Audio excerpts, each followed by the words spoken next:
आज हम शुरू करने जा रहे हैं चैप्टर नंबर 14 जिसका नाम है विद्युत धारा के रासायनिक प्रभाव। तो चलिए इसे शुरू करते हैं।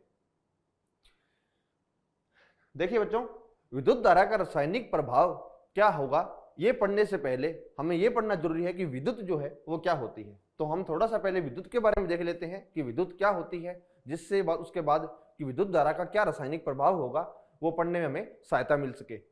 तो सबसे पहले विद्युत जो है वो क्या होती है। विद्युत जो है वो आवेशों के प्रवाह की दर होती है। विद्युत क्या होती है? विद्युत आवेश प्रवाह की दर होती है। आवेश प्रवाह की जो दर जो होगी, मतलब एक आवेश दूसरी जगह जब चल करके जाता है तो उसकी जो दर जो होती है चलने की, उसे हम क्या कहते हैं? विद्युत धारा। अर्थात विद्युत धारा तभी संभव है जब वहां क्या हो, कोई आवेश उपस्थित हो। जब आवेश होगा और उसका जब स्थानांतरण होगा एक जगह से दूसरी जगह तक, तब वो क्या कहलाएगी? तब वो कहलाएगी विद्युत। आगे विद्युत जो है, अब क्या है कि विद्युत का जब संचरण जब होता है, विद्युत का जब संचरण जब होता है, यदि किसी ऐसे माध्यम से हो रहा है जहां उसे कुछ आवेश मिल जाते हैं, तब क्या होता है कि विद्युत का संचरण आसानी से हो जाएगा। अर्थात वो विद्युत के लिए जो मार्ग जो होगा वो कैसा मार्ग बन जाएगा? सुचालित मार्ग। और इसके विपरीत यदि कहीं विद्युत को ऐसा मार्ग मिलता है जहां विद्युत का प्रवाह आसानी से नहीं हो पाता, तो ऐसे पदार्थों को हम कहते हैं कुचालक पदार्थ। जैसा कि हमने पहले एक चैप्टर में पढ़ा था धातु और अधातु, वहां हमने पढ़ा था कि जो धातु जो होती हैं वो विद्युत की सुचालक होती हैं और जो अधातु जो होती हैं वो विद्युत की कुचालक होती हैं। तो उसका क्या कारण था? क्योंकि धातु जो होती हैं उनमें फ्री इलेक्ट्रॉन या मुक्त इलेक्ट्रॉन पाए जाते हैं, जो कि इलेक्ट्रॉन जो है उस पर ऋणात्मक आवेश होता है। तो उनके कारण जो है, उस आवेश के कारण क्या होता है कि विद्युत जो है वो सुचालित हो सकती है। अर्थात वो जो धातु जो है वो इस विद्युत धारा के लिए सुचालक की तरह व्यवहार करती है। लेकिन इसी की जगह यदि हम कोई लकड़ी लें और लकड़ी में से यदि कोई विद्युत धारा प्रवाहित करने का प्रयास करते हैं, तो ये लकड़ी जो है वो विद्युत धारा के लिए कुचालक की तरह व्यवहार करती है। तो विद्युत जो है वो किस प्रकार से प्रवाह करती है ये हमने देखा, और किस प्रकार से जो सुचालक पदार्थ और कुचालक पदार्थ विद्युत के प्रवाह को किस प्रकार से प्रभावित करते हैं ये भी हमने थोड़ा देखा है। उसके बाद में आगे देखते हैं कि अशुद्ध जल विद्युत का हीन चालक होता है। अशुद्ध जल अर्थात शुद्ध जल जो होता है वो विद्युत का हीन चालक अर्थात कमजोर चालक होता है। जबकि इसमें यदि नमक या नींबू का रस मिलाया जाता है तो यह विद्युत का अच्छा चालक बन जाता है। क्या कारण इसका रहता है कि शुद्ध जल जो है वो विद्युत का अच्छा चालक नहीं है, अर्थात हीन चालक है। और क्या कारण है कि यदि इसी शुद्ध जल के अंदर नमक या नींबू का रस मिला दिया जाता है तो यह विद्युत का अच्छा चालक बन जाता है। देखिए बच्चों, क्या रहता है कि जो शुद्ध जल जो होता है उसमें किसी प्रकार के आयन या आवेश नहीं होते। आयन या आवेश यदि उसमें नहीं होते तो उसके लिए विद्युत का चालन जो है होना है वो क्या हो जाता है, उसके लिए मुश्किल हो जाता है। तो जो शुद्ध जल जो होगा विद्युत का क्या बन जाएगा? हीन चालक। और जब उसी के अंदर जैसे शुद्ध जल के अंदर यदि नमक को मिला दिया जाता है, और नमक का रासायनिक सूत्र होता है NaCl। नमक का रासायनिक सूत्र क्या होता है? NaCl। ये NaCl जो है ये दो आवेशों में टूट जाता है, Na+ और Cl- में। तो क्या होगा, जब इसमें जैसे ही नमक मिलाया जाएगा तो नमक जो है वो Na+ और Cl- के इसके अंदर आवेश बना देता है। तो इससे क्या होगा कि विद्युत का चालन जो है वो अच्छी तरह से होना शुरू हो जाता है। तो इस प्रकार से विद्युत का चालन जो है वो अच्छे सुचालक पदार्थ की तरह इसमें कार्य करना शुरू कर देता है। तो यही रहता है कि इसमें जब अगर हम सिंपल जल लेंगे या शुद्ध जल लेंगे तो विद्युत का वो हीन चालक रहेगा। लेकिन उसके अंदर यदि किसी ऐसे पदार्थ को मिला दिया जाए जिसमें आयन संभव हो बनना, तो विद्युत का क्या बन जाता है? अच्छा चालक बन जाता है। आगे देखते हैं विद्युत धारा के। अब देखेंगे कि रासायनिक प्रभाव क्या क्या हो सकते हैं। देखिए बच्चों, जब कोई रासायनिक अभिक्रिया जो है, रासायनिक अभिक्रियाएं जो होती हैं वो भी विद्युत धारा द्वारा प्रभावित हो सकती हैं। वो कौन कौन सी अभिक्रियाएं हैं जो विद्युत धारा द्वारा प्रभावित हो सकती हैं उसके बारे में यहाँ थोड़ा बताया गया है। पहले, किसी चालक विलयन से विद्युत धारा प्रवाहित होने पर रासायनिक अभिक्रिया होती है। इनके फलस्वरूप इलेक्ट्रोडों पर गैस के बुलबुले बन सकते हैं, इलेक्ट्रोडों पर धातु के निक्षेप देखे जा सकते हैं, विलयन के रंगों में परिवर्तन हो सकता है। यह रासायनिक अभिक्रिया उपयोग किए जाने वाले विलयन तथा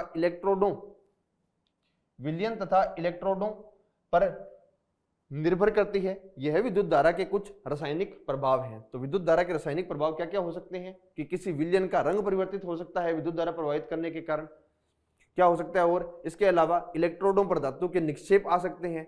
इसके अलावा यदि कोई इलेक्ट्रोड जो है उसमें किसी विलयन के अंदर यदि कोई इलेक्ट्रोड लगाए हम दो और उसमें यदि हम विद्युत धारा बाद में प्रवाहित करते हैं तो हम देखते हैं कि वहां कुछ गैस के बुलबुले निकल सकते हैं। तो ये सभी जो हुए हैं वो विद्युत धारा के रासायनिक प्रभाव के कारण ये चीजें सब संभव हो पाई हैं। आगे उदाहरण के माध्यम से आपको बताया गया है कि विद्युत धारा जो है वो कैसे रासायनिक प्रभाव डाल सकती है। जैसे यहाँ बताया गया, यदि इलेक्ट्रोड जल में डूबे हों तथा उनके द्वारा विलयन में विद्युत धारा प्रवाहित की जाए तो ऑक्सीजन तथा हाइड्रोजन के बुलबुले उत्पन्न होते हैं। ऑक्सीजन जो है वो बैटरी के धन टर्मिनल से जुड़े इलेक्ट्रोड पर तथा हाइड्रोजन बुलबुले दूसरे इलेक्ट्रोड पर निकलते हैं। तो इस प्रकार से जो है विद्युत धारा जो है वो अपना रासायनिक प्रभाव दिखाती है। विद्युत धारा के रासायनिक प्रभाव जो है उन्हीं का एक बहुत महत्वपूर्ण अनुप्रयोग है जिसे हम विद्युत लेपन कहते हैं। तो पहले समझते हैं कि विद्युत लेपन जो है वो क्या होता है। तो विद्युत लेपन क्या होता है, विद्युत द्वारा किसी पदार्थ पर किसी वांछित वस्तु की परत निक्षेपित करने की प्रक्रिया विद्युत लेपन कहलाती है। क्या अर्थ है इस बात का, किसी पदार्थ के ऊपर जब हम क्या करते हैं, किसी दूसरे धातु या अधातु की किसी यदि कोई हम परत अगर चढ़ाते हैं उसके ऊपर तो उसे हम क्या कहते हैं, उसे हम कहते हैं विद्युत लेपन। देखिए यहाँ पर अधिकतर जो है धातु के ऊपर किसी धातु की परत चढ़ाई जाती है। क्यों? क्योंकि धातु जो है वही विद्युत की अच्छी चालक रहती है। तो हमेशा जो है और विद्युत लेपन जो प्रक्रिया जो है वह तभी संभव, अर्थात विद्युत का प्रवाह जो है वो तभी संभव होगा जब धातु कोई होगी अच्छी, क्योंकि धातु जो है विद्युत की अच्छी चालक रहेगी तो वहां पर यह प्रक्रिया विद्युत लेपन की संभव हो सकती है। तो विद्युत द्वारा किसी पदार्थ पर किसी वांछित वस्तु की परत निक्षेपित करने की प्रक्रिया को विद्युत लेपन कहते हैं। यह विद्युत धारा के रासायनिक प्रभाव का एक सर्वाधिक सामान्य उपयोग है।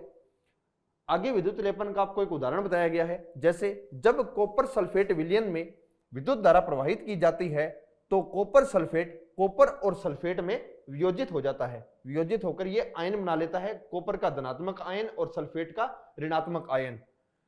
स्वतंत्र कॉपर बैटरी के ऋण टर्मिनल से संयोजित इलेक्ट्रोड की ओर आकर्षित होता है तथा उस पर निक्षेपित हो जाता है।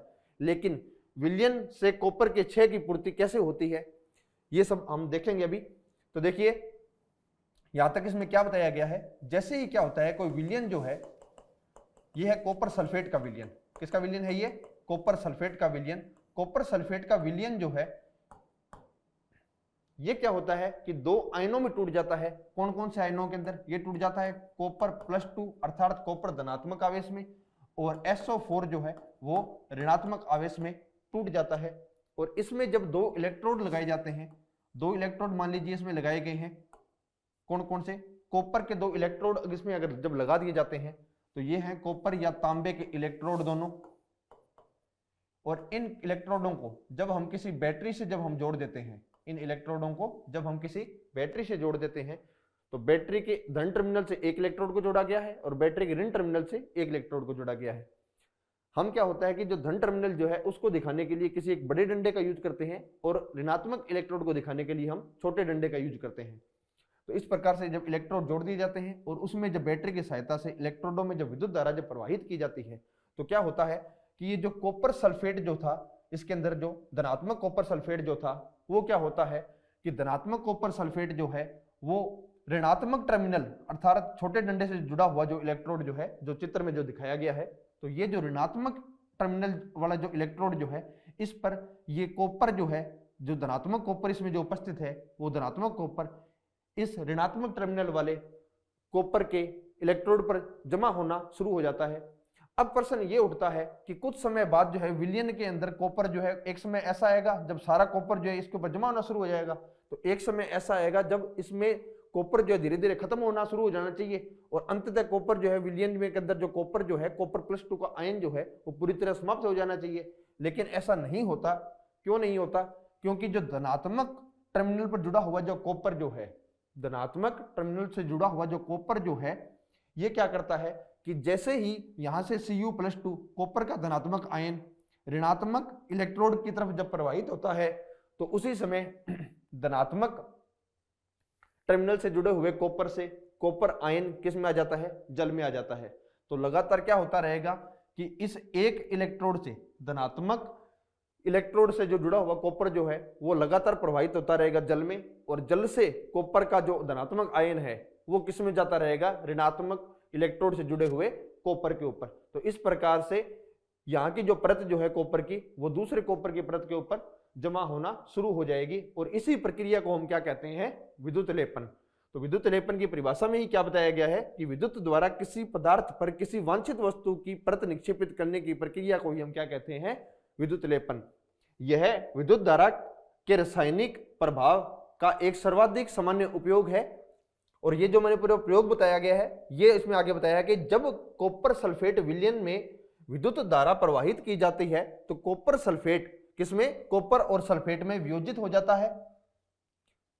स्वतंत्र कॉपर बैटरी के ऋण टर्मिनल से संयोजित इलेक्ट्रोड की ओर आकर्षित होता है। जैसे मैंने आपको बताया था कि जो कॉपर आयन जो है धनात्मक, वो स्वतंत्र कॉपर है एक हिसाब से, और वो जो है वो कौन से किसकी तरफ वो प्रवाहित होता है, वो ऋण टर्मिनल से जुड़े इलेक्ट्रोड की तरफ प्रवाहित होता है तथा उस पर निक्षेपित हो जाता है। लेकिन विलयन में कॉपर के क्षय की पूर्ति कैसे होती है, जैसा कि मैंने आपको बताया था कि ऐसे तो विलयन के अंदर लगातार कॉपर अगर प्लस जो आयन जो है वो यदि इस पर निक्षेपित होता रहेगा तो इस विलयन के अंदर कॉपर की पूर्ति कैसे होती है।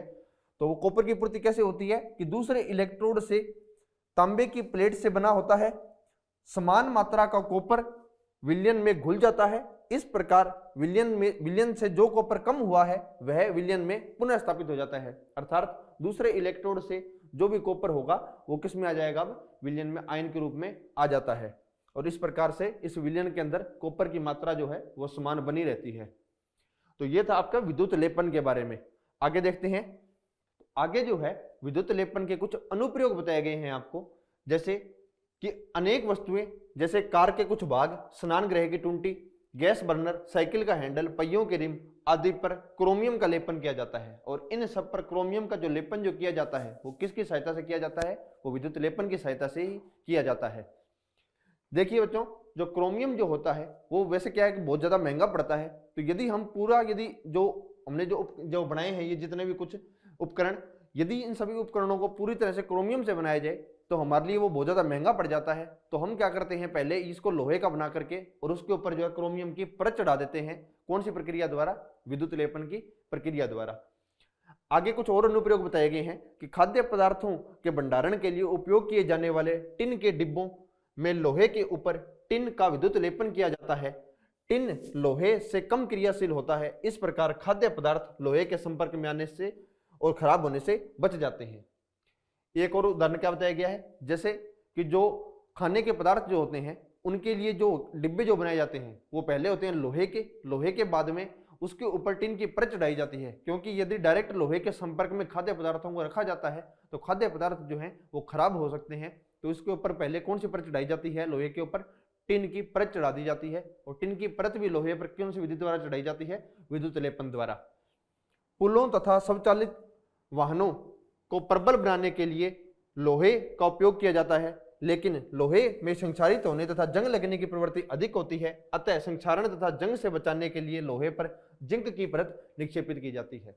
इसी प्रकार से एक और अनुप्रयोग बताया गया है कि जैसे जो पुल और स्वचालित वाहन को प्रबल बनाने के लिए उसमें क्या होता है कि लोहे के पहले बने होते हैं, लोहे के बाद में उसके ऊपर जो है कौन सी परत चढ़ाई जाती है, उसके ऊपर जिंक की परत चढ़ाई जाती है, क्योंकि लोहा जो है उसमें जंग लगने की या संक्षारण की उसमें प्रवृत्ति ज्यादा होती है, तो वो कभी भी क्या हो सकते हैं, कमजोर हो सकते हैं, टूट सकते हैं।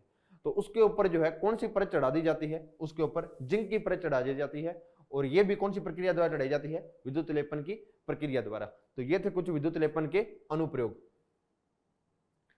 तो बच्चों ये था आपका चैप्टर नंबर 14 जिसका नाम था विद्युत धारा के रासायनिक प्रभाव। इसमें हमने सबसे पहले तो विद्युत के बारे में थोड़ा समझा कि विद्युत क्या है, और उसके बाद में विद्युत जो है वो किस प्रकार से रासायनिक क्रिया को भी किस प्रकार से प्रभावित कर सकती है उसके बारे में हमने देखा। और उसके बाद में हमने एक बहुत महत्वपूर्ण हमने विद्युत धारा के रासायनिक प्रभाव का हमने एक अनुप्रयोग देखा, विद्युत लेपन। विद्युत लेपन पढ़ने के बाद में हमने विद्युत लेपन का सामान्य जीवन में उसका उपयोग हो सकता है उसके बारे में देखा। तो चलिए बच्चों, मिलते हैं हम नेक्स्ट क्लास के अंदर। Thank you.